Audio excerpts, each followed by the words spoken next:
dans ce quatrième épisode du balado d'une mère à l'autre de Maman sans tabou. Nous avons rendez-vous aujourd'hui avec la deuxième mère de clan, la gardienne de la sagesse. Et pour l'occasion, j'ai l'honneur de recevoir Marie-Josée Tardif. Bonjour Marie-Josée. Salut, bonjour. Comment ça va aujourd'hui? Ben là, ça va un peu tout drôle parce que là, on dirait qu'on me compare à la sagesse, mais enfin, je vais essayer d'être sage. D'accord. D'accord. Alors, comme toujours, je vais commencer par lire les enseignements et le poème de cette mère de clan. Et puis, ma première question pour toi, ça va être comment ça résonne? OK. Alors, février, la gardienne de la sagesse, la protectrice des traditions sacrées, la gardienne de la mémoire des pierres et de l'histoire de la terre, la dépositaire du souvenir et de l'art de la mémoire, la mère de l'amitié, de l'unité planétaire et de la compréhension mutuelle. Elle nous enseigne l'art du développement de soi et de l'expansion, à avoir accès à la mémoire planétaire, aux souvenirs personnels, à l'ancienne sagesse et connaissance, à comprendre la sagesse que détient chaque forme de vie et quelle est sa mission, à être un ami et à restaurer l'amitié en faisant honneur au point de vue de chaque forme de vie. Elle nous enseigne à honorer la vérité. Son poème. Ô gardienne de la connaissance ancienne, murmure-moi ta sagesse pour que je puisse toujours me souvenir du mystère sacré de la vie, des histoires des grands-mères, des actes de bravoure grands et petits, des progrès accomplis par le fidèle qui répond à l'appel de notre mère, des cycles et des saisons qui scandent chacun de nos changements, la renaissance de nos visions, l'esprit que nous avons recouvré. Ici, la vérité remporte la victoire, mettant fin à la guerre intérieure, apportant à chaque cœur humain la célébration finale. Wow. C'est Alors, un est-ce que gros c'est toujours aussi challenge. impressionnant? Est-ce que ça fait ça à chacune de tes invités? Oui, La barre est haute. tout le monde me dit ça. OK. Mais en même temps, c'est vrai que je raisonnais beaucoup euh, à chacun des thèmes, en fait, même que c'est tellement difficile pour moi d'en choisir un en particulier. Je crois que je vais suivre tes questions parce que oui, chaque phrase, en fait, elle est riche, il y a des choses à dire. J'ai plein de choses à dire. Donc, OK, bon, démarre-moi. parfait. Alors, peut-être déjà pour celles et ceux qui ne te connaissent pas, même si je parle beaucoup de toi dans mes textes, dans mes publications, peut-être on peut commencer par se présenter puis expliquer comment on s'est rencontrés, puis après on pourra peut-être démarrer avec les enseignements. OK. Aïe, aïe, aïe. En fait, moi, souvent, je le raconte comme ça. J'ai commencé ma vie professionnelle en tant que journaliste, mais une journaliste malheureuse, bien qu'elle avait des postes de plus en plus prestigieux. Et justement parce que j'avais des positions de plus en plus prestigieuses, ça devenait de plus en plus déchirant parce que je savais que j'étais non seulement un extraterrestre dans mon milieu, mais aussi une sorte d'imposteur. Et aujourd'hui, je le sais que cette souffrance-là, finalement, c'était un cadeau parce que ça m'a obligée vraiment à me mettre en action, à me poser les bonnes questions. J'ai beaucoup voyagé, recherché, j'ai lu, j'ai fait des rencontres, j'ai fait tous les stages possibles de développement personnel. Et ça s'est précisé. À un moment donné, j'ai commencé à mieux comprendre qui je suis, par où je dois aller. Et au moment où je m'étais mise en route par rapport à qui je suis vraiment, où j'avais quitté le monde des médias, ça avait été quand même un grand saut sans parachute. Mais Mhm. à ce moment-là, en fait, il est survenu un grand miracle, quelque chose de complètement inattendu. C'est que c'est le monde autochtone qui est venu me chercher. J'avais une quête spirituelle depuis toujours. Euh, Quand j'étais toute petite, même à l'école, je sais que j'embêtais mes professeurs de catéchèse parce que j'avais trop de questions. J'étais une enfant très contemplative aussi. Et donc, la quête spirituelle, elle était intense. Et ça a fait en sorte que dans mes voyages, dans mes recherches, j'ai rencontré des gens de différentes spiritualités, différents courants religieux, spirituels, incluant les courants autochtones. Et c'est là la surprise, c'est qu'à un moment donné, après une dizaine d'années où je fréquentais un aîné autochtone Anishinaabe qui s'appelle Dominique Rankin, je fréquentais de temps en temps, j'allais faire les cérémonies, les rituels de temps en temps. Puis ça s'est écoulé sur une période de 10 ans, ça. On était devenus de bons amis, mais on se voyait peut-être à tous les 2 ans, quelque chose comme ça. Mais à un moment donné, les rencontres se sont accélérées. Les hasards de la vie ont fait qu'on s'est vu plus souvent aussi. Puis un beau jour, j'ai reçu un coup de fil qui allait changer toute ma vie. J'appelle ça mon grand tremblement de terre, là. En fait, c'est Dominique qui me proposait un rendez-vous parce que les aînés de son cercle d'anciens euh, m'avaient observé. En fait, il ne me l'a pas dit sur le coup, mais il m'a juste dit, les aînés veulent te remettre un objet sacré et je te donne rendez-vous tel jour, telle heure. Et en fait, cet objet, c'était un calumet. Et Chomis Dominique m'a expliqué que si je l'acceptais, ça voulait dire que je m'engageais pour toute ma vie sur ce chemin. Et voilà.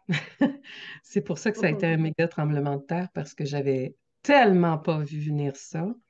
Et surtout, ben, tu sais, normalement, quand tu t'engages, c'est ton choix, pas celui de quelqu'un d'autre. Puis tu as le temps d'y penser un petit peu à l'avance aussi, alors que là, dans la tradition, c'est comme ça que ça se fait.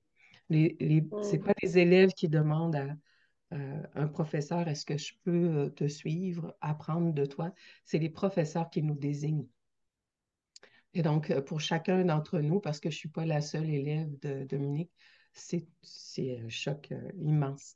Donc, après y avoir vraiment pensé pendant des mois, un matin, je me suis juste dit, ben, peut-être que je devrais essayer. Et puis finalement, ça fait presque 20 ans maintenant que ça dure. Dominique et moi, on est devenus des amoureux aussi. Puis, tu sais, c'est juste que j'avais toute cette spiritualité en moi, mais je m'attendais juste pas à cette forme-là. C'est la forme qui était une surprise parce qu'en réalité, toute mon âme appelait à vivre quelque chose de ce genre-là. Et aussi, nos forces complémentaires à Dominique et moi se sont mariées, puis j'aurais jamais cru qu'on aurait pu créer tout ce qu'on a créé jusqu'à maintenant. C'est vraiment ça le miracle, en fait, pour moi. Et puis, tu sais, je pense que ça nous ramène à là où on a quelque chose en commun, c'est-à-dire toute la notion de maternité, parce que pour moi, ma maternité, c'est ça. C'est à travers tout ce que je peux créer avec cet homme-là qui partage ma vie. Voilà. Wow! Bon, j'arrête là, mais je pourrais en parler encore, mais voilà. Mais là, on était censé se présenter. Ouais, bah c'est parfait. Mais vu que, regarde, vu que tu as terminé avec la maternité, on va le prendre par là. Parce que moi, je me rappelle, donc moi, je t'ai rencontré via le parcours en ligne Mikana, mais ensuite, je t'ai rencontré en personne lorsque j'ai fait mon stage de ressourcement pour femmes il y a, je sais plus, 3 ans, 3, 4 ans. J'étais alors, ma deuxième fille avait 2 ans, j'étais encore en train de l'allaiter. Et je me questionnais beaucoup, en fait, sur ma place. Tu sais, je voulais pas, moi non plus, retourner là où je travaillais. Je me sentais plus à ma place. Et la maternité, ça avait chamboulé beaucoup de choses en moi.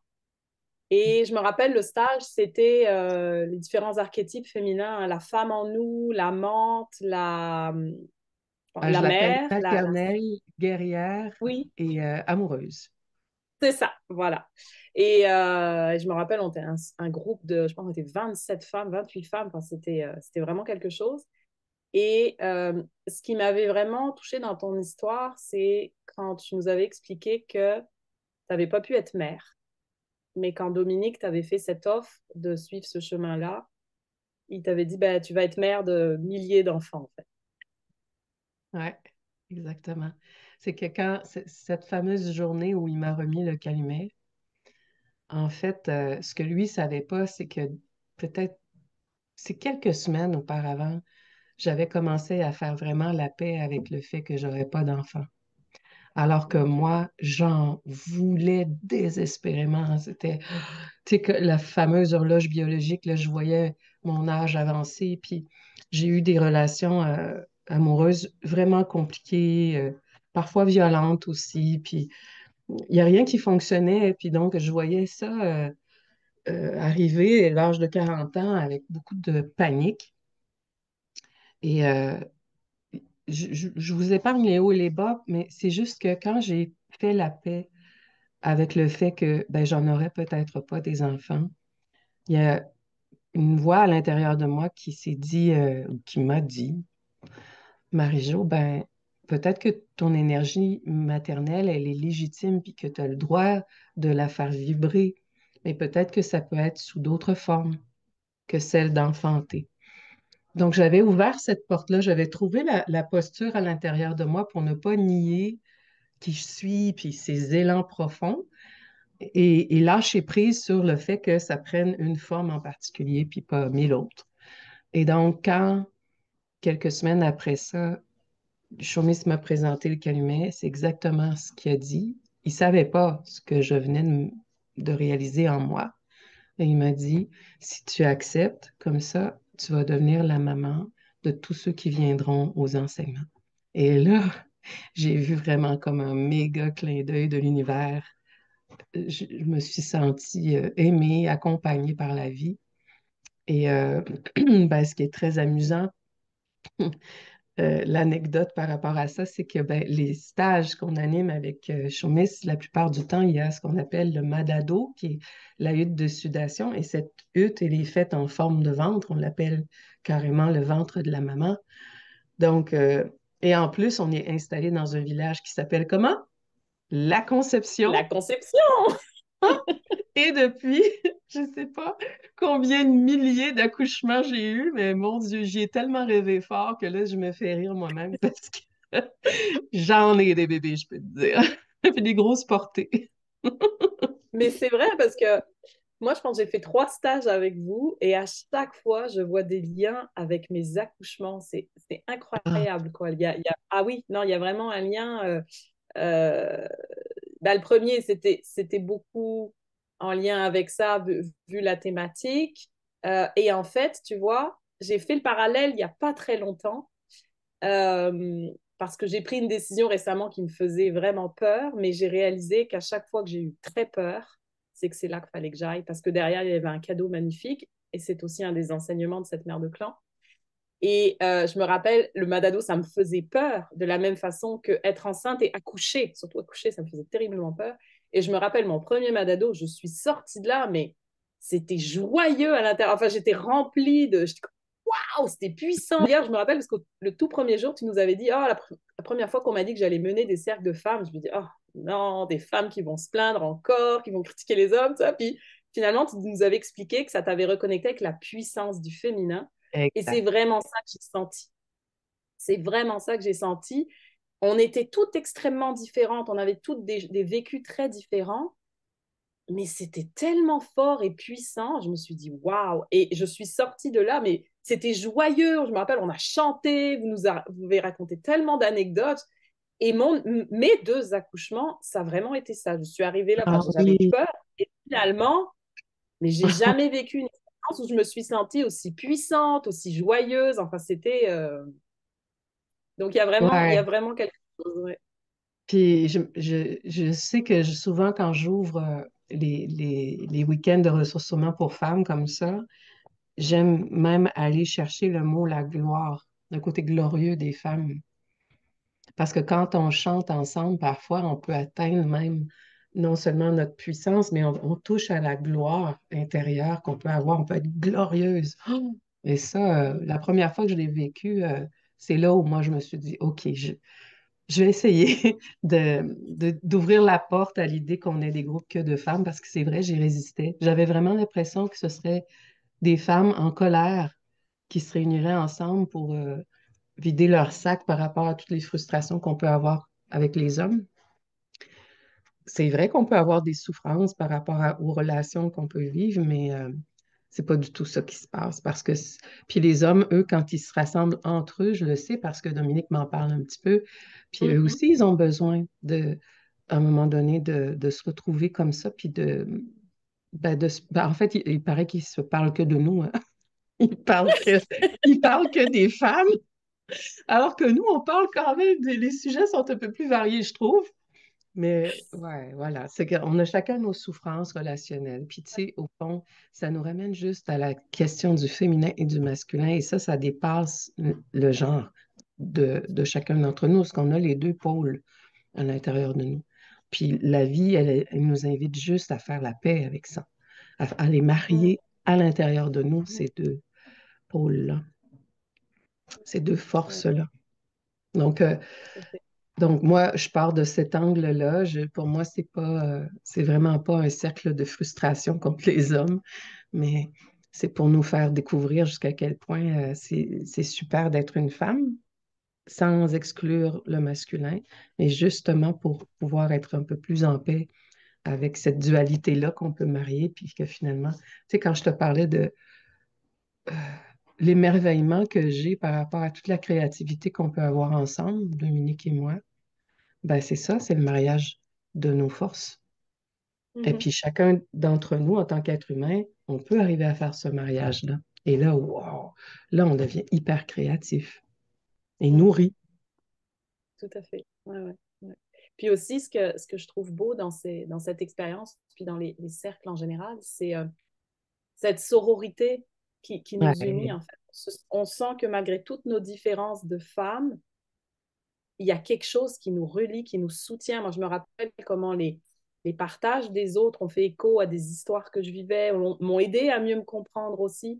Puis je trouve dans un monde qui nous divise quand même beaucoup, notamment entre mamans, là, il y a encore beaucoup de jugements. Tu vois, il y a 2 semaines, je suis allée dans un événement, dans un organisme qui s'appelle Mieux-être Laval, puis il y avait encore une maman qui disait, l'organisme voulait savoir comment on peut mieux vous aider, qu'est-ce que vous avez trouvé difficile dans votre parcours périnatal, et elle a dit, c'est la pression des jugements, les jugements des autres sur les choix qu'on fait en tant que maman, mais les jugements aussi des autres mamans. Mhm. Il y a beaucoup de ça, puis je pense que c'est exacerbé avec les réseaux sociaux. Et Mhm. donc de goûter à ce... Puis j'ai l'impression que la société fait en sorte de nous diviser, hein, diviser pour mieux régner. Donc là, de se dire, ah mais non, en fait, on est unis, il y a quelque chose de commun en nous, de fort. Ça, je trouve que c'est aussi un beau message parce que on se sent plus soutenu du coup, malgré nos différences. Mais tu sais, quand tu parles de division puis de points communs, tout ça, tout de suite, ça me fait penser à quand, avec Chaumis, on participe à des grandes rencontres d'une organisation qui s'appelle Religions for Peace. Donc, c'est Mhm. une grande organisation internationale qui est liée à l'ONU. Et parfois, donc, il y a des grands rassemblements. Parfois, on se retrouve à 800, 1000 personnes de partout dans le monde représentant les différentes religions du monde. Et puis, moi, j'ai appris une chose dans cette organisation-là, c'est que avec l'expérience, ils ont compris qu'il ne faut pas qu'on commence à se parler de nos différences parce qu'on ne s'en sortira pas, mais on va se parler de ce qu'on a en commun. Et finalement, on en a plein de points en commun. Et puis, on peut vraiment partager, apprendre à se connaître. Puis, je trouve ça intéressant aussi parce que ça fait plus de 50 ans que ça existe. Et puis, pendant les quelques 40 premières années de l'existence de l'organisation, les Autochtones n'étaient pas invités parce que certains membres disaient que les Autochtones, ils n'ont pas de religion. Tu sais, aujourd'hui, ça fait drôle d'entendre ça, mais ça fait pas si longtemps que ça qu'ils commencent à avoir une telle reconnaissance. Puis encore, il y a énormément de chemin à faire. Mais dans cette organisation-là, il y a eu un jour un secrétaire général qui s'est tenu debout puis qui a dit non, les peuples premiers du monde, ils ont une théologie à part entière et puis ils ont le droit, ils doivent être là à égalité avec les autres religions. Et moi, j'ai été témoin de cette transition-là. J'ai vu les premiers moments où on est entré là avec le regard de certaines religions plus établies tu sais, qui étaient méfiantes, tout ça, puis, et qui ont commencé tranquillement à entendre ce qu'on a à dire, à découvrir un nouveau point de vue, à voir qu'on avait plein de choses en commun aussi. Et tranquillement, ça s'est assoupli. Tu sais, je te Mhm. parle de quelque chose qui s'est déroulé sur une dizaine d'années. Mais c'est ça, Mhm. se rencontrer. Puis si on se parle juste de nos différences, c'est sûr qu'on va rester divisé puis seul. Mhm. Ouais.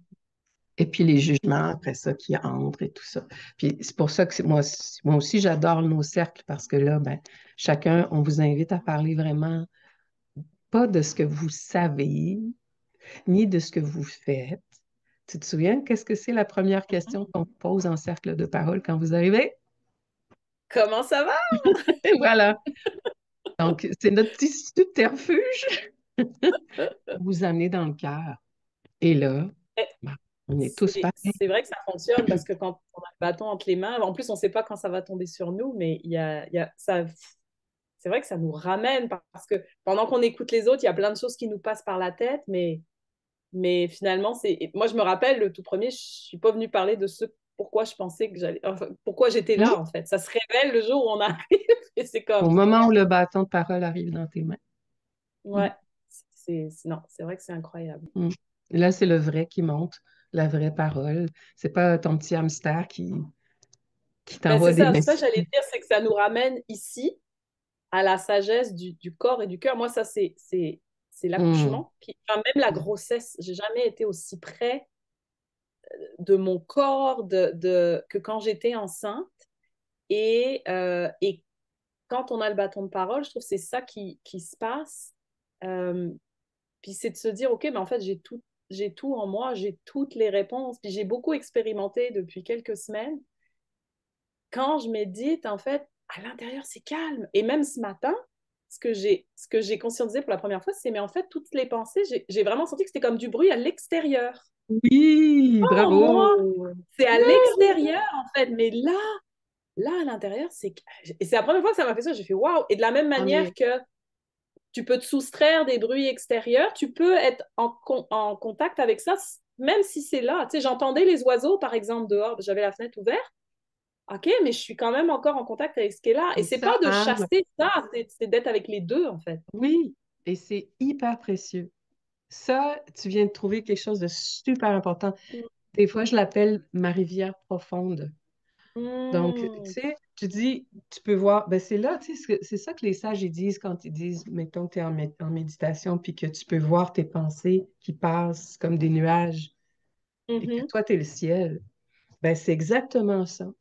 Puis, je me rappelle aussi de la première fois que j'ai fait une conférence où j'étais devant un public et là, j'ai vu mes peurs arriver comme ça, là.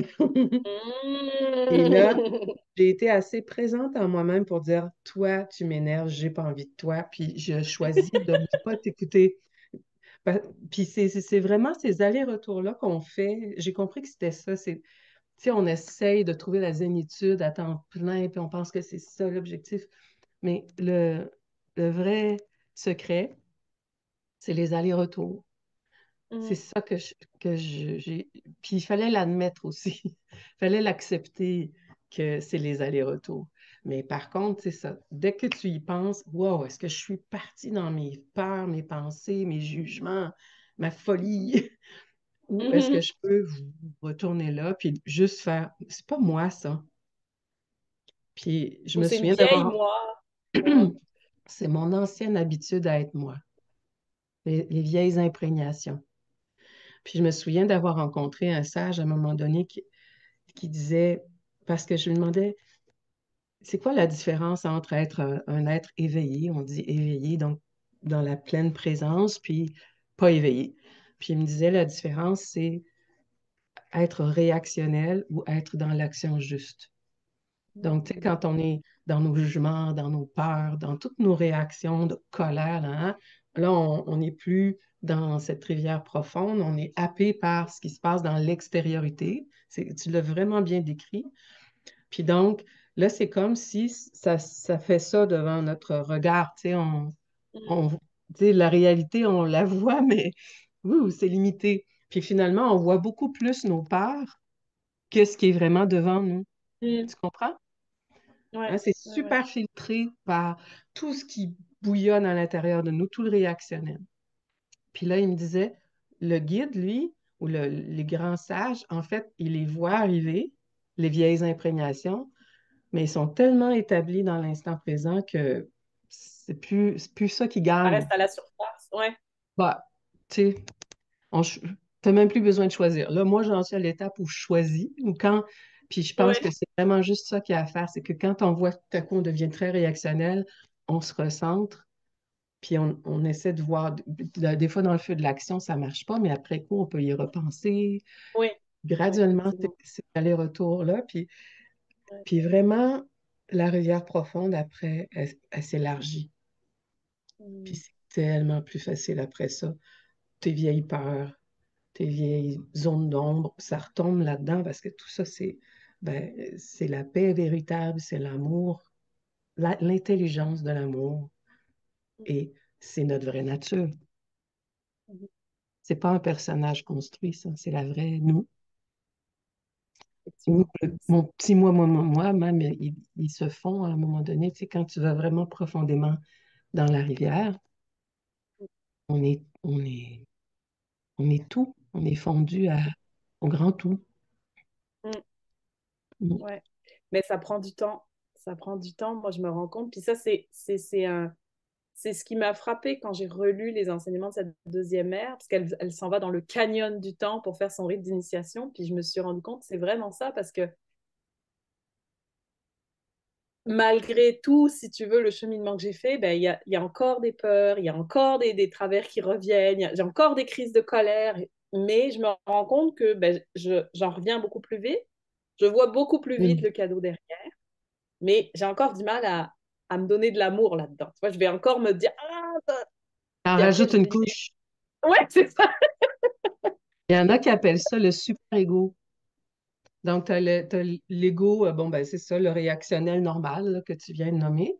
Mais après, quand on est sur un chemin spirituel, là, il y a le super-ego qui s'ajoute parce qu'on se dit, ben oui, mais moi, je devrais pas être comme ça. Moi, je suis censée être sur un chemin. Puis finalement, c'est pire. Mais il faut en rire. Il faut en rire.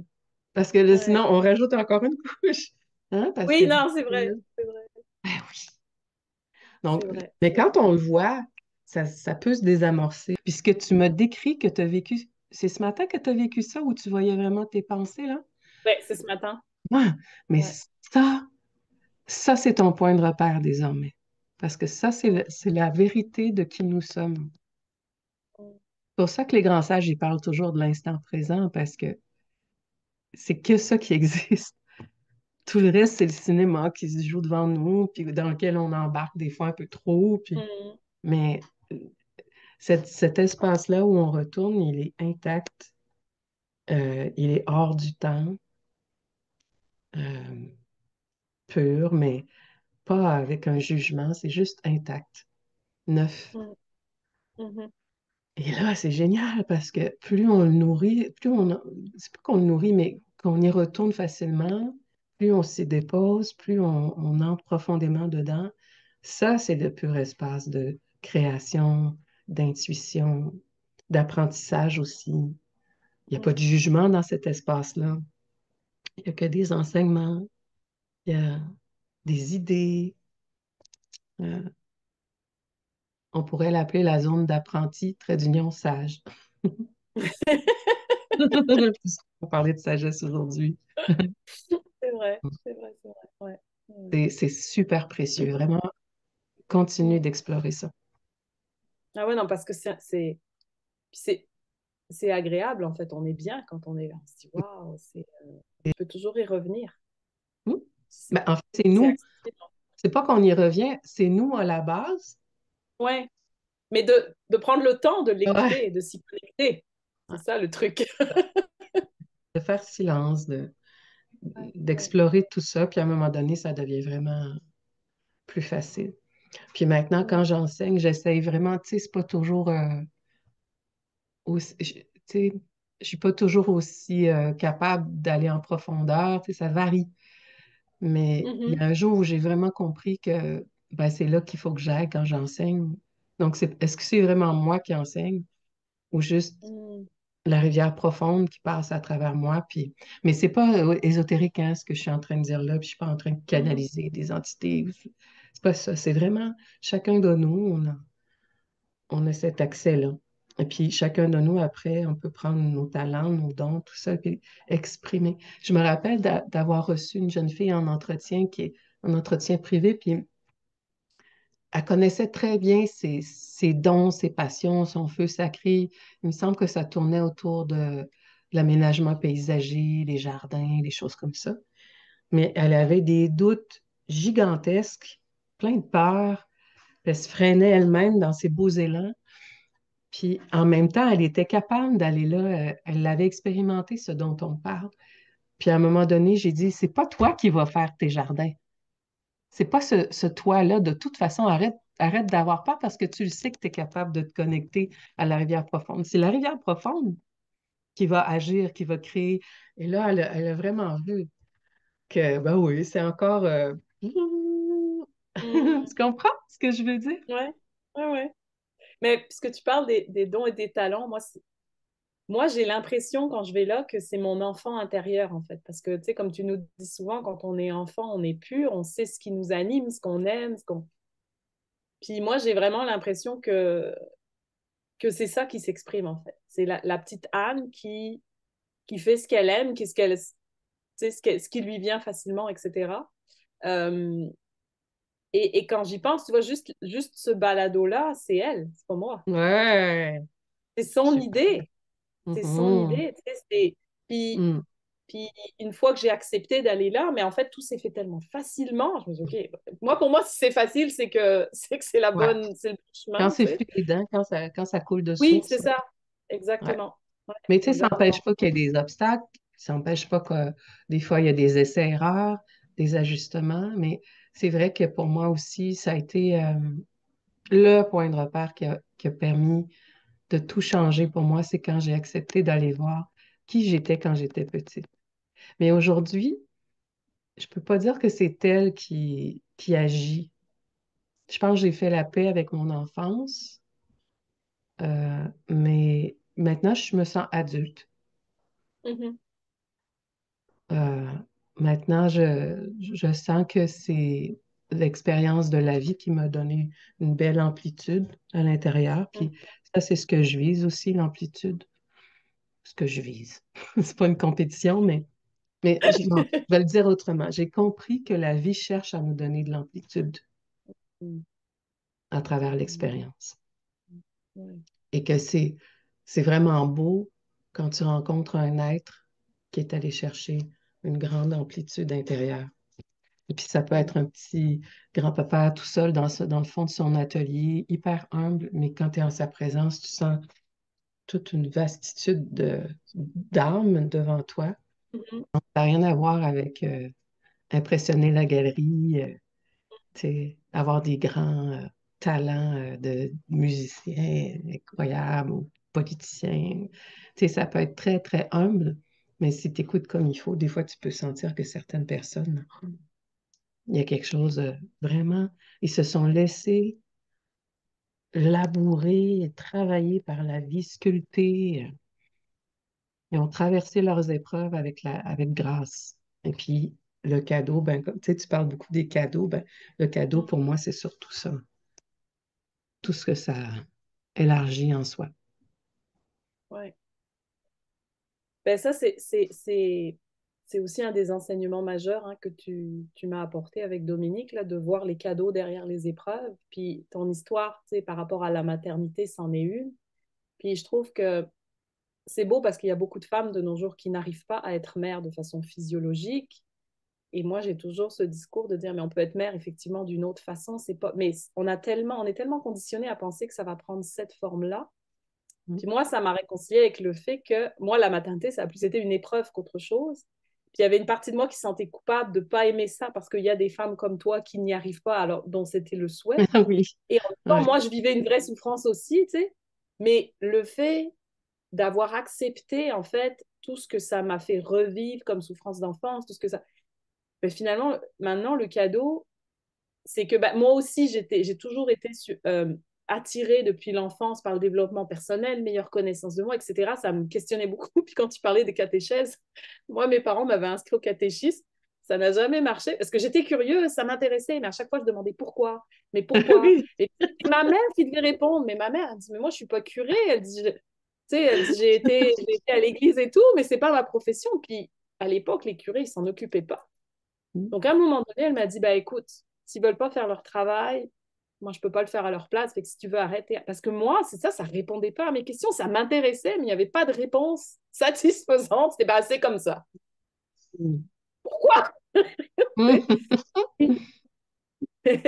Et puis, en fait, je me rends compte, je dis, ben, en fait, mon outil de développement personnel, moi, ça a été d'être mère. Ça m'a permis Ah, de continuer à chercher ces réponses, puis Enfin, c'est ça qui m'a amené à vous aussi, tu sais. Puis, alors, ça fait 20 ans que je suis ici, hein, puis j'ai toujours été attirée par les sagesses autochtones. Je me rappelle quand on était venu je pense que c'était en 96, qu'on était venu avec mes parents visiter le Canada, j'étais comme, je veux aller visiter des réserves, je veux aller... Il y avait quelque chose. Mais je pense que si j'avais pas vécu l'épreuve de la maternité comme je l'ai vécu, j'aurais pas repris ce chemin-là. Et le fait d'avoir traversé tout ça, d'avoir mis des mots sur ce que je vivais, d'avoir accepté, tu sais, tout ça, ben, ça fait que maintenant, ben, je suis contente d'être mère. Et, hmm. et du coup, j'y ai plus de plaisir aussi. Bon, il y a encore des choses que j'aime pas, mais je me rends compte que ben, finalement, c'est chouette, mais il fallait que je traverse tout ça. Tu vois, c'est ça. Chacun d'entre nous, on a notre chemin sacré. Puis, tu sais, quand tu regardes ça du point de vue de qu'est-ce que c'est en train de m'enseigner, puis qu'est-ce que j'ai besoin de guérir. Mm. D'autres, parfois aussi, tu sais, j'invite les gens à regarder ça sous l'angle du féminin puis du masculin, justement. Tu sais, il y a des personnes qui naissent avec des qualités plus facilement yin ou d'autres plus Mhm. facilement yang. Puis là, ben, pendant une partie de ta vie, c'est comme si tu étais juste sur une patte. Et puis là, regarde bien comment la vie, elle s'organise pour faire pousser l'autre patte. Parce que tant que tu es que sur une patte, ben, quelqu'un a juste à te donner une petite pichenote comme ça, puis tu tombes jusqu'à ce que, ben, à un moment donné, tu te dises, ah, qu'est-ce que c'est en train de m'enseigner? Puis là, tout à coup, tu te rends compte, ah, ben oui, il fallait que je développe telle autre chose, que j'adoucisse tel Mm. autre coin. Puis tout à coup, là, on libère le féminin, on libère le masculin et on les marie à notre façon. Puis là, on entre dans notre vraie fécondité. C'est ça aussi que j'ai Mm. compris, hein. J'aime bien raconter cette anecdote-là. Je sais pas si tu veux qu'on parte par là, mais puis peut-être je l'avais raconté dans le stage que tu avais fait avec le groupe des femmes, mais euh, j'ai interviewé à un moment donné une religieuse qui a été assez connue au Québec. Là, on la voit moins maintenant. Elle s'appelle Marie-Paul Ross. As-tu entendu parler d'elle? Non, ça me dit rien. C'est une religieuse sexologue. Oh, Oui. ça existe? Donc, tout le monde a la réaction. OK.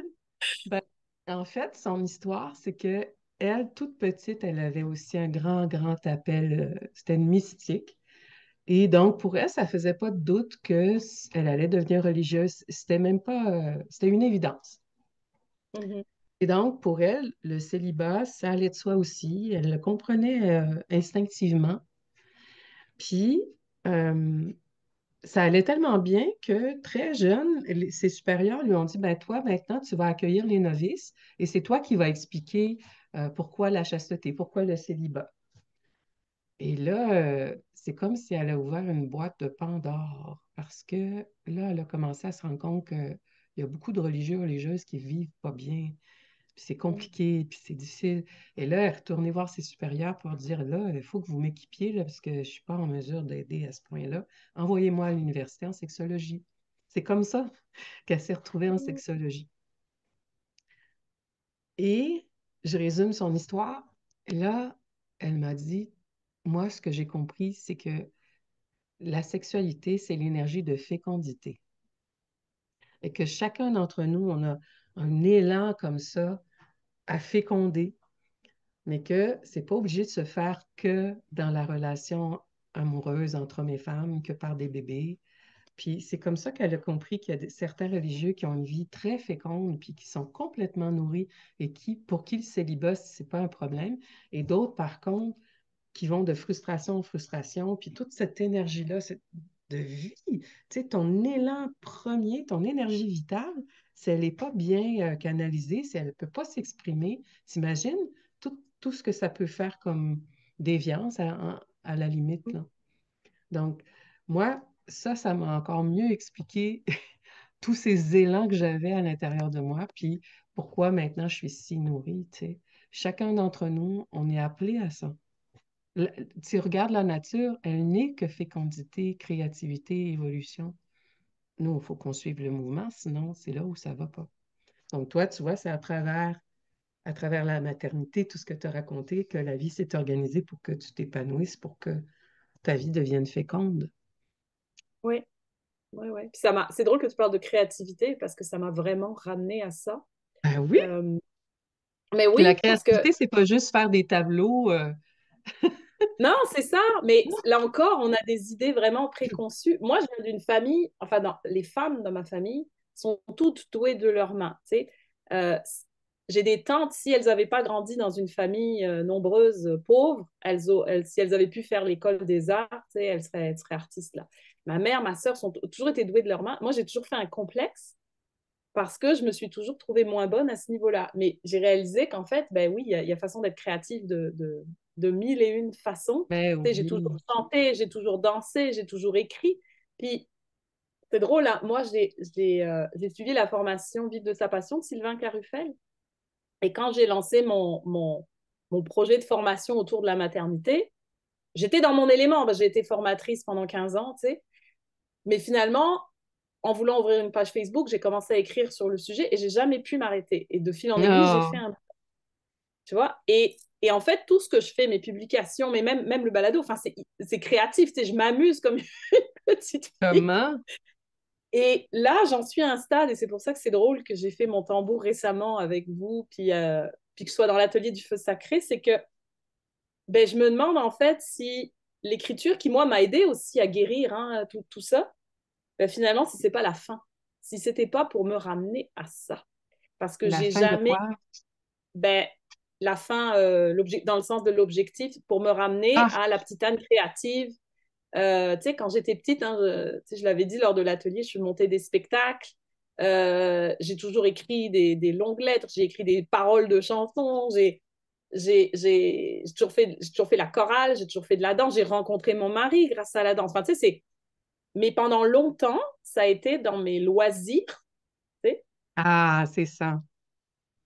Et je sais que si j'avais osé à une époque, j'aurais voulu être danseuse professionnelle. J'ai pas suivi ce chemin-là. Quand ça s'est représenté, je me suis dit non, je suis trop vieille. Et aujourd'hui, je me dis, mais est-ce que c'était pas encore mon ego qui parlait, tu sais, ou une peur ou quelconque, là?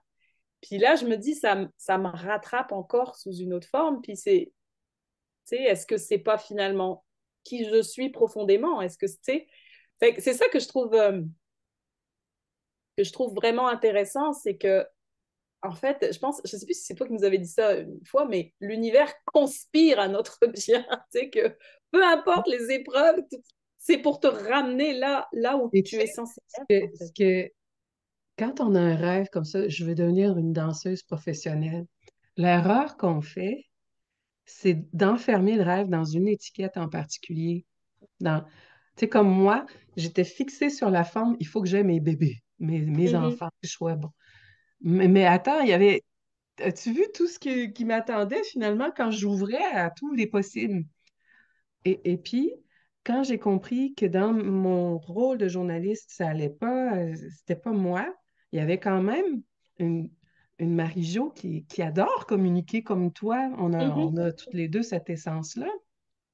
Mais est-ce que c'était obligé d'être dans la forme Du où j'étais journalisme, ouais. coincée? Donc, Mm, si j'ai un rêve de vouloir devenir danseuse professionnelle, ça, c'est l'étiquette. Mais c'est quoi l'énergie que je veux vibrer à l'intérieur de ça? Regarde plus ça.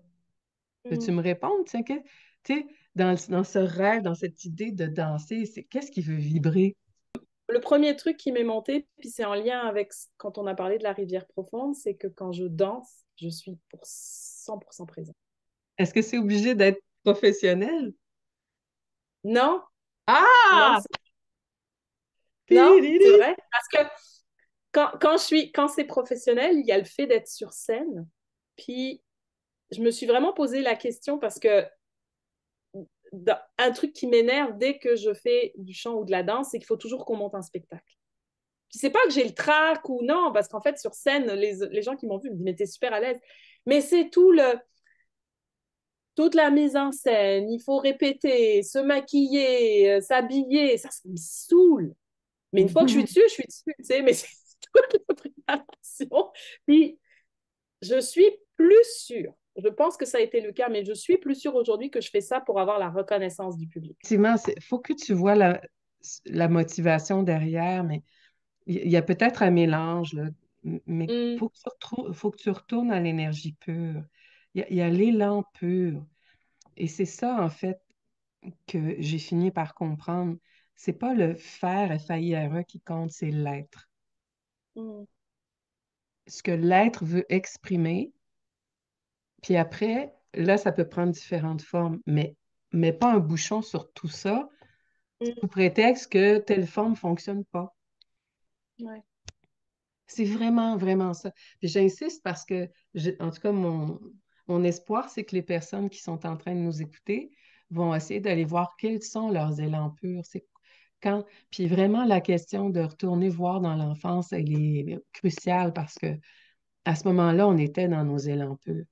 Puis les gens, ils pensent qu'on a tous eu les mêmes jeux d'enfance, mais quand amusez-vous avec des amis, tout ça, vous racontez vos jeux d'enfance. C'est hallucinant de voir jusqu'à quel point on voit la personnalité de la personne devant nous apparaître, puis on se rend compte qu'on avait tous des jeux différents, mais qui sont tellement, tellement qui on est dans, dans l'essence première.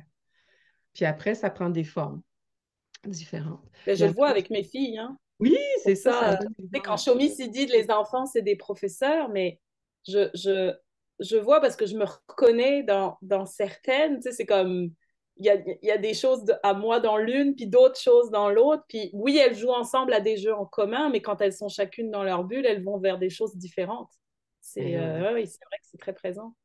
Moi, j'ai pas eu de Mm. bébé dans mon ventre, mais j'ai souvent questionné des femmes qui étaient très capables de me dire, ah ouais, tel enfant dans mon ventre, déjà, il n'était pas comme l'autre après. Ou, tu sais, c'est comme si on sent déjà leur essence avant même qu'ils soient apparus dans nos bras, là, tu sais.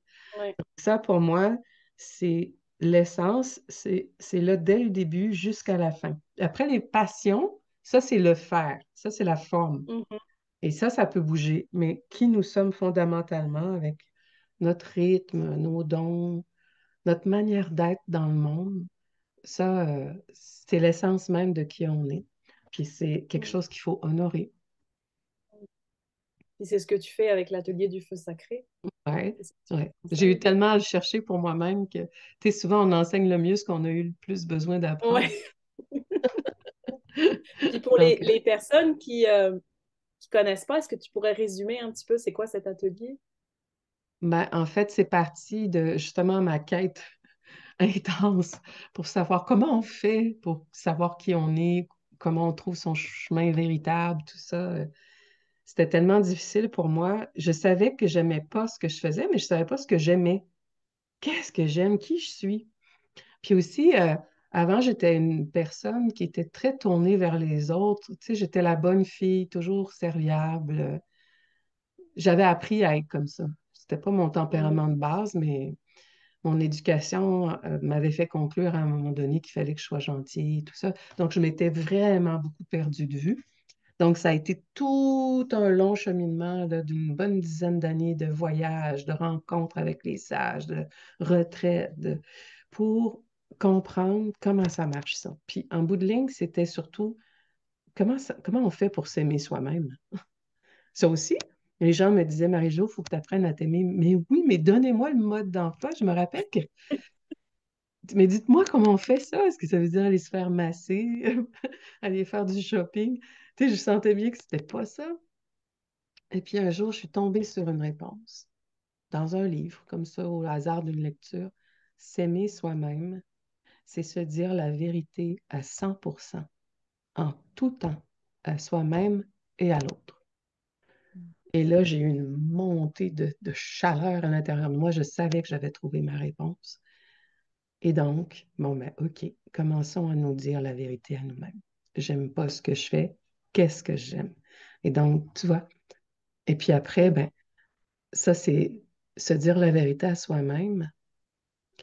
là, ça nous amène tranquillement à la rivière profonde parce que c'est infini, en fait, ce retour-là, de devenir de plus en plus précis, puis d'entrer de plus en plus vers quelque chose qui est beaucoup plus vaste que mon petit moi. Mais j'ai compris que ça me prenait quand même de bonnes fondations pour bien fonctionner dans le monde. Et donc, ben, ça a donné naissance à un livre que j'ai appelé La leçon de sitar ou l'art de vibrer de toutes ses cordes. Parce que j'aimais beaucoup la métaphore de cet instrument de musique-là qui me permettait de parler de nos cordes maîtresses, mais aussi de nos cordes sensibles, comment les comprendre, comment les ajuster, comment... Puis aussi, tu sais, des fois, quand tu rencontres une personne qui joue faux, ça se sent. Hein, des Mhm. fois, nous-mêmes, on joue faux, puis on s'en rend compte, ou on pense que les autres ne le voient pas. Tu sais, toute la métaphore de l'instrument de musique me permettait ça.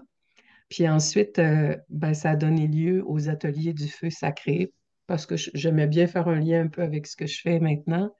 Mais Mhm. en gros, c'est pour aider les personnes à justement retourner à la source de qui ils sont pour pouvoir devenir féconds dans leur vie. C'est vraiment ça. C'est vraiment ça que j'aime enseigner. Ça fait partie des choses que j'aime enseigner, oui. Mhm. Et puis c'est beau parce que, que tu fasses le lien avec s'aimer parce que l'enseignement de cette deuxième lumière de clan, hein, c'est honorer sa vérité. Et Ouais, quand on c'est vrai. honore qui on est, ben, du coup, on va le nourrir. Et en même temps, c'est ça qui fait qu'on est en meilleure relation avec les autres aussi. Hein. Tu as dit dire la vérité à soi et aux autres. Ouais. C'est lié, en fait. C'est ça que je trouve beau aussi. Ça nous Un amène grand. ben, plus de, je trouve, de respect et de bienveillance pour les autres. À partir du moment où on est vrai avec soi, je trouve qu'on devient, d'abord, on devient vrai avec les autres, mais on est aussi, je trouve qu'on pardonne plus facilement les faux semblants, les frustrations, tu sais, on est moins dans le jugement parce que quelque part, on s'est défait du jugement qu'on a envers soi. Exactement, c'est ça. Puis un grand enseignement autochtone, là, dès les premiers moments où j'ai commencé à rencontrer des aînés autochtones, ça, je me souviens aussi, ça m'avait frappé parce que eux, ils disent tout le temps, si tu ne t'aimes pas toi-même, c'est pas vrai que tu sais respecter les autres. Si tu te respectes pas toi-même d'abord, c'est pas vrai que tu sais respecter les autres, tu bricoles. Si tu ne te connais pas toi-même, c'est pas vrai que tu connais bien les autres. Donc, eux, ils te ramènent tout de suite à toi-même, puis ils te disent, c'est pas égoïste. Puis je me souviens d'avoir eu beaucoup ce débat-là avec moi-même dans ces fameuses années où je me cherchais beaucoup. Puis à un Mhm. moment donné, je me suis retrouvée en Inde. Je me revois encore devant la belle yogini, là, toute vêtue de blanc, qui était devant moi. Puis on était sur ce sujet-là. Puis je me rappelle que j'avais mes grandes théories où je disais, oui, mais c'est pas moi le problème. Je disais, c'est les autres. Parce que ma théorie, c'était si tout le monde était généreux, il n'y en aurait pas de problème. Donc, Mhm. dans mon raisonnement, je me disais, moi, j'aime la générosité, puis j'ai pas à changer ça. Et là, elle me regarde droit dans les yeux, puis elle me dit, oui, mais si ta batterie est toujours vide, qu'est-ce que tu donnes? Oh! Et ça m'avait vraiment sonné. Et Mhm. après, je me suis dit, OK, c'est vrai, je suis vide. Mais qu'est-ce qui remplit ma batterie? Et là, j'ai commencé à imaginer que c'est comme si j'ai une batterie ici, puis à tous les jours, que mon devoir, c'est de m'assurer qu'elle soit remplie en observant un peu les petits et grands moments de satisfaction qui la remplissent, parce que c'est ça le carburant en passant, c'est le sentiment de satisfaction. Mais aussi, j'ai réalisé que c'est un peu aussi comme un baromètre.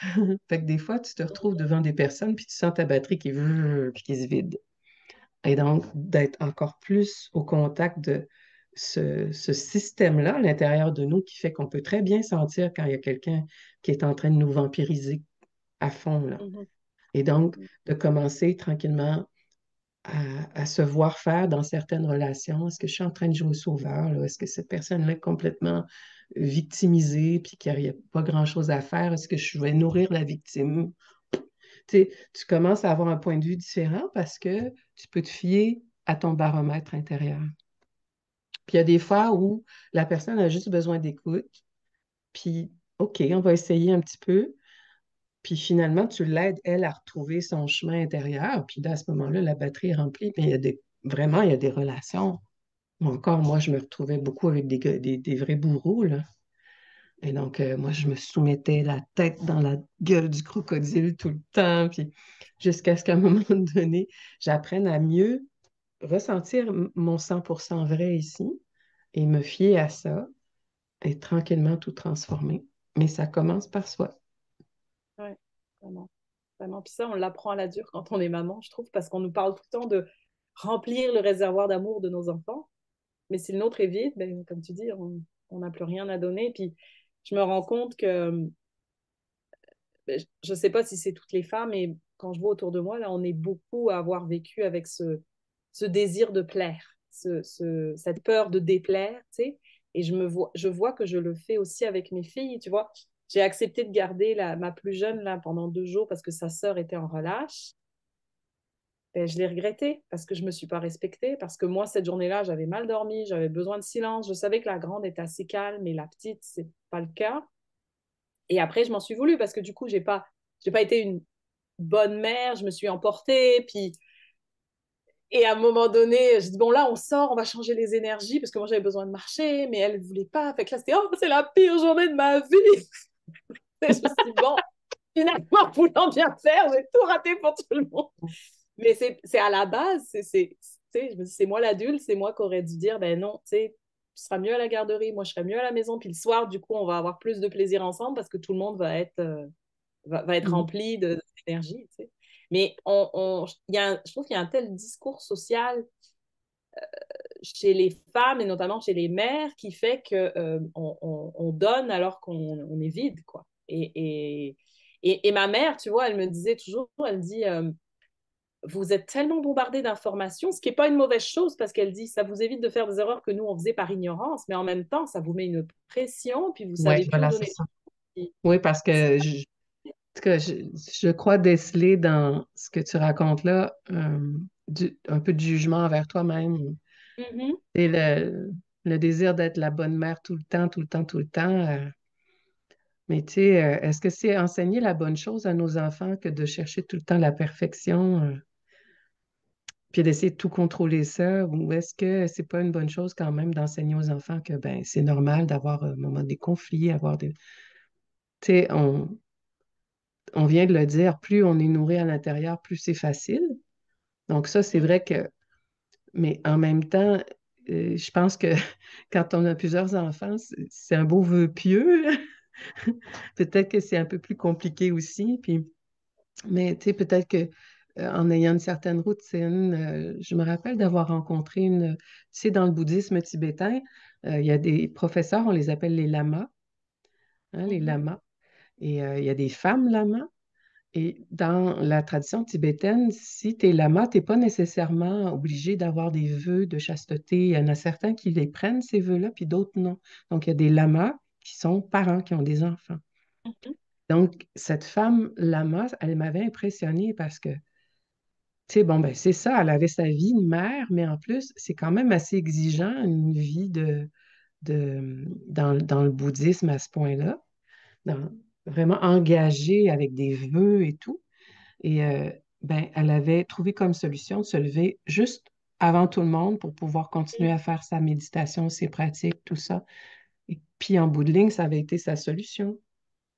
Et ça, je m'étais dit, ben oui, voilà, c'est ça. Il y a tout le temps des manières de nourrir la batterie, peu importe la vie qu'on a. Faut être là aussi créatif un petit peu, mais les solutions existent. Jusqu'à ce qu'à un moment donné, ta routine, elle marche bien. Tu sais, je pense que c'est quand même utile pour les enfants aussi, là, d'avoir une Oui, oui, certaine oui. routine. Ouais. Mais ça Et évolue aussi avec l'âge, tu sais. Moi, je sais faut tout le temps que ma routine évolue parce que avec leur âge, il y a des choses qui bougent aussi. Fait qu'il faut retrouver une routine. Puis il y a des moments où tu sens que tu en as moins besoin. C'est comme en été. Puis à un moment donné, ça te rattrape si tu ne l'as pas reprise. Puis elle aussi, du coup. Mais c'est vrai que quand je commence ma journée par moi et en méditant, en me connectant à mes besoins, ben, mon mental prend moins de place. Puis du coup, je prends les meilleures décisions. Mais après, j'ai pas toujours le temps. ça me trouble un petit peu de voir combien les enfants de nos jours sont devenus très angoissés. Euh, Puis j'ai une amie professeure au primaire, tu sais, qui me disait que de son expérience, là, elle a enseigné quand même très longtemps, là, elle vient tout juste de prendre sa retraite, de son expérience, elle observait que les enfants les plus angoissés, qui ne sont pas capables d'accepter les échecs ou les erreurs, c'est ceux dont les parents les ont inscrits dans une routine de faire, là, tu sais, tel soir, telle heure, c'est soccer, le lendemain, c'est ton piano. Puis les enfants, ils sont tellement, tellement poussés à la performance que s'il n'y a pas un moment de parfaite performance, tout s'écroule. Donc, Mm. tu sais, il y a un moment aussi où peut-être il faut qu'on se remette un petit peu en question là, dans notre société, de ne pas trop presser le citron de tout le monde, puis de ne pas être aussi exigeant envers nous-mêmes et envers eux. Tu sais, ça, c'est tout le contraire d'accepter l'erreur, d'accepter les conflits, d'accepter que la vie, c'est pas une parfaite ligne droite comme ça. Ou même, tu sais, souvent dans le discours plus spirituel, on parle d'équilibre. Mais c'est comme si on espère trouver un point statique où il n'y a plus rien qui bouge. Un peu. C'est pas ça. Un des sages que j'ai beaucoup aimé, il disait, il n'y a pas d'action juste, il n'y a que des actions qui s'ajustent. Mm. Et si toi, ben, ta batterie est assez bien nourrie à chaque jour, c'est pas mal plus facile de t'ajuster. Puis de choisir, ah, OK, telle situation, en ce moment, ce que je sens qui est le plus juste de faire, c'est peut-être plus d'être dans la fermeté. Puis le lendemain, peut-être devant la même situation, tu vas laisser émerger la parole juste. Puis là, ça va être dans la douceur. Il n'y a rien de mécanique, mais c'est juste quand on est bien nourri, on est plus facilement présent, puis on laisse émerger. Pareil comme quand on parlait du cercle de parole tout à l'heure, tu vois, c'est la parole vraie qui Ouais. monte dans l'instant. Il n'y a rien de mécanique. Mm. Tu vois ce que je veux dire? S'il n'y a Ouais, pas de mode ouais, d'emploi, ça ramène à être vrai. ouais, ouais, ouais. Il y a s'accepter là-dedans. Moi, je trouve que c'est ça le plus difficile, Ouais, hein, t'es exigeante, hein? d'accepter ça. Il y a des parties qu'on commence à accepter, mais il y en a d'autres, c'est plus difficile. Ouais. C'est beaucoup plus Donc, difficile. tu réécouteras l'enregistrement, puis tu réécouteras le petit passage sur le super-ego, peut-être. D'accord.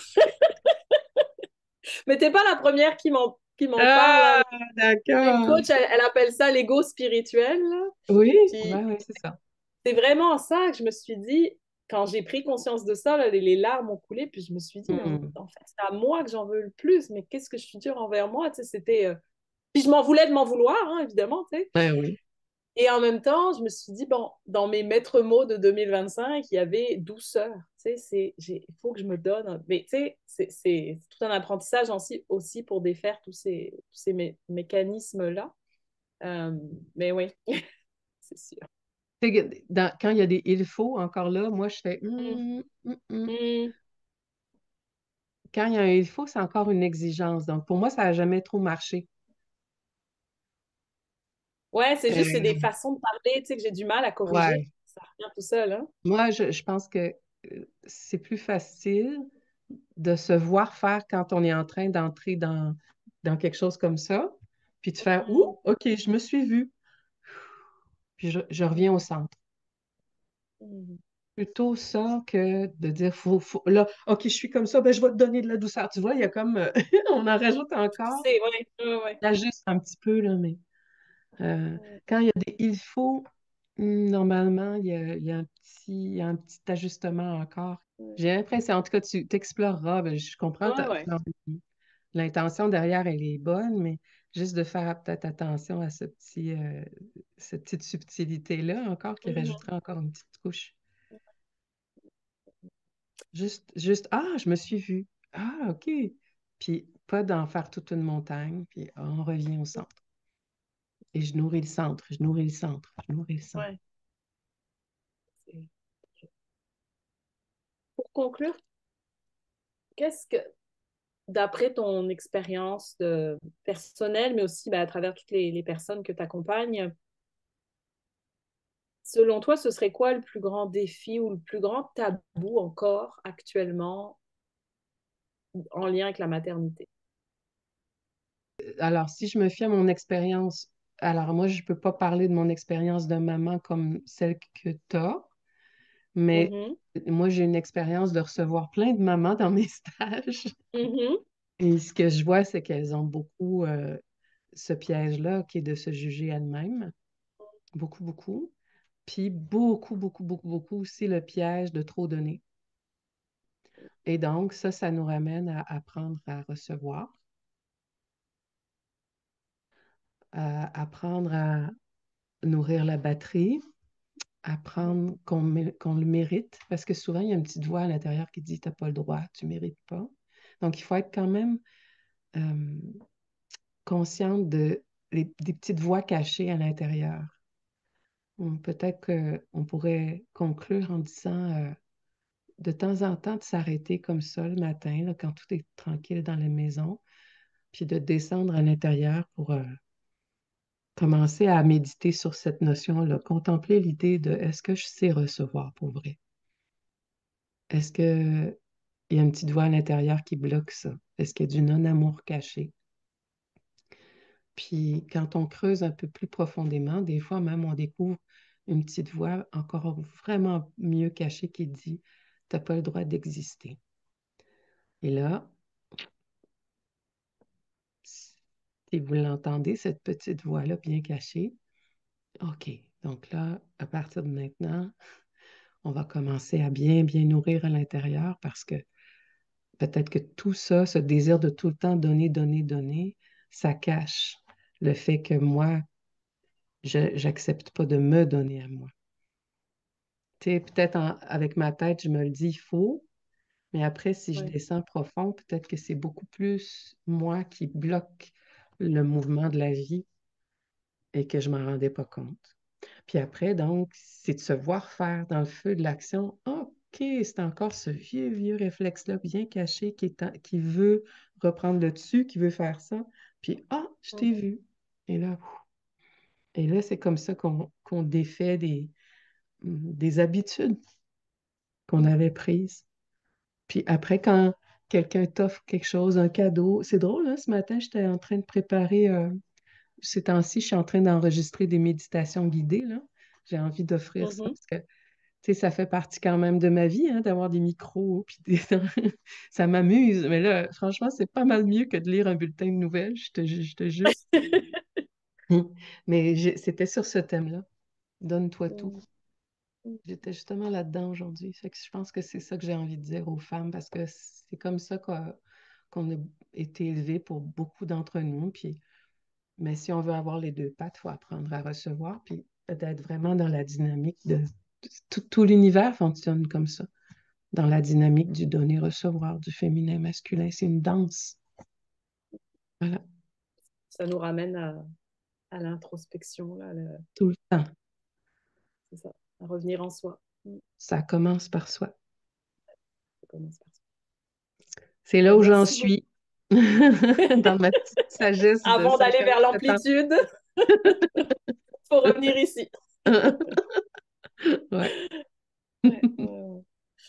Ben, écoute, merci beaucoup, Marie-Jo. C'était très instructif. Même moi qui t'entends répéter, ça c'est aussi quelque chose que nous avait enseigné, hein, le pouvoir de la répétition, même si c'est des choses que tu m'as déjà dites, ça prend toujours un autre chemin. Puis, ah, là, il y a autre chose Tant que mieux. j'avais pas compris.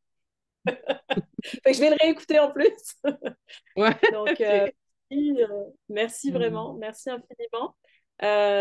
Et puis, ben, je mettrai tous les liens vers Enseignement Kizis, ta plateforme, vers l'Atelier du Feu Sacré pour les gens qui veulent, vers le Centre Kinawat où vous offrez des stages, Ouais. tous ces beaux Dominique et programmes. moi, on a donné naissance à ce gros bébé-là qui est un centre culturel qui s'appelle Kinawat, qui veut dire ensemble. Mais maintenant que notre bébé commence à marcher seul, tout ça, on continue d'y aller, mais il vole de ses propres ailes. Puis nous, ben, pour nos activités à deux, on a créé une nouvelle plateforme en ligne qui s'appelle Les enseignements Kizis. Donc, c'est deux bébés différents. Ok, Voilà. d'accord. Bon. J'essaie d'expliquer simplement ce que... Ouais, ouais, ouais, la différence. Bah, puis les enseignements qu'ils disent, c'est en ligne, alors que Kinawat, c'est en présentiel. Ouais, en C'est gros. différent. Si on Ouais. résume, c'est pas mal Il y a ça, ouais. d'autres. Mhm. C'est plus varié, mais en gros, oui, ça ressemble à ça. Ça aussi. Et puis, bah, puis pour ceux qui nous écoutent de France, bah, vous donnez aussi des stages en France. Oui, Donc, et justement, on part dans quelques jours, là. On passe pratiquement tous nos printemps, tous nos automnes en Europe. Donc, c'est pas juste en France, il y a la Belgique, la Suisse, ah, ok. l'Italie euh, et la France, différentes Ok. régions de France. Mm.